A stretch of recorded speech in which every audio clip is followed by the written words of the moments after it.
Atenção, direto para Brasília, o senador Randolfo Rodrigues publicou agora há pouco no Twitter que conseguiu as assinaturas necessárias para entrar com o pedido de CPI do MEC. Paola Cuenca, as últimas informações, quantas assinaturas, segundo o senador, já foram obtidas?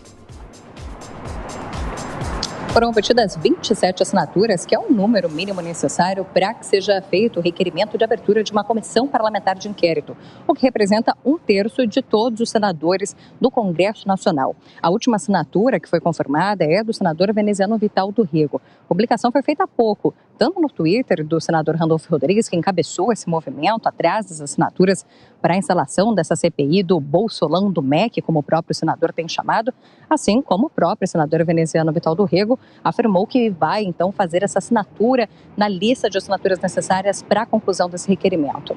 Cabe a gente lembrar que nesse requerimento, além das assinaturas de 1/3 dos senadores, também é necessário colocar o prazo que se planeja ter essa comissão parlamentar de inquérito, que o senador Randolfo Rodrigues já afirmou que seria de 90 dias, também quais serão os membros, os números de membros dentro dessa CPI e os gastos máximos que seriam realizados com essa comissão parlamentar de inquérito. E daí esse requerimento vai para análise do presidente do Senado, Rodrigo Pacheco, que pode então fazer ou não a instalação dessa CPI, fazer a autorização.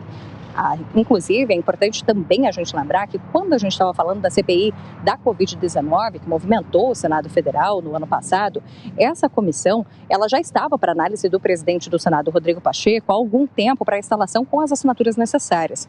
Foi uma ordem do ministro do Supremo Tribunal Federal, Luiz Roberto Barroso, que então concluiu de fato essa instalação da CPI da Covid, porque naquela época o presidente do Senado, Rodrigo Pacheco, era contra a instalação, porque haveria necessidade de movimentação de pessoas em um pico da pandemia de Covid-19, por outras razões, ele não era a favor dessa instalação, mas cumpriu a ordem judicial de Barroso. Então, com as assinaturas necessárias, cabe a gente ainda esperar a decisão de Rodrigo Pacheco sobre se essa CPI será instalada ou não para apurar possíveis desvios de recursos ou então favorecimento de recursos ali dentro do Ministério da Educação. Bom, então a informação que acaba de chegar, as assinaturas necessárias, a Paula Cuenca volta daqui a pouco com outras informações. José Maria Trindade, a bola está com o presidente do Senado. Exatamente.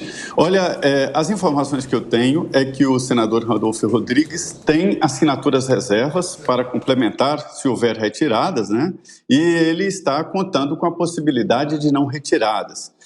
O requerimento será, então, oficializado, lido em plenário. A partir daí, o governo tem 24 horas para retirar assinaturas e, depois de publicado, não poderá mais retirá-las. A garantia da instalação da CPI só virá mesmo depois que o presidente do Senado decidir sobre a instalação, ver o orçamento, ver o prazo de funcionamento e o tal fato determinado.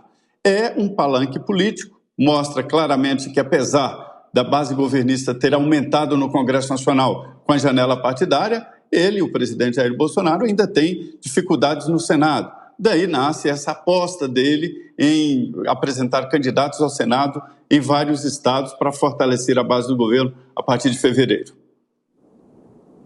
Olha, é melhor o governo começar a se mobilizar rapidamente, porque é uma CPI do MEC, uma CPI da educação em pleno ano eleitoral pode ter potencial explosivo e desastroso para o governo Bolsonaro. A gente lembra o que aconteceu na época da CPI da Covid. Foi o tempo, também o período em que o governo chegou ao auge da sua impopularidade. Você ficava ali dia após dia em sessões intermináveis e televisionadas de CPI, simplesmente desgastando o governo com vários depoimentos, e essa do MEC não é diferente, e pode chegar a ministros importantes, ao coração do governo, porque você tem ali na presidência do Fundo Nacional de Desenvolvimento da Educação o ex-chefe de gabinete do ministro Ciro Nogueira, você também tem na direção do FNDE um apadrinhado do Valdemar Costa Neto, que é presidente do PL, ou seja, o governo pode ser alcançado, alvejado por essa CPI, uma possível CPI sim, então é bom mobilizar e aglutinar todas as suas forças e não dar mais uma demonstração de fraqueza, porque a gente sabe que acontece com o governo em época de CPI.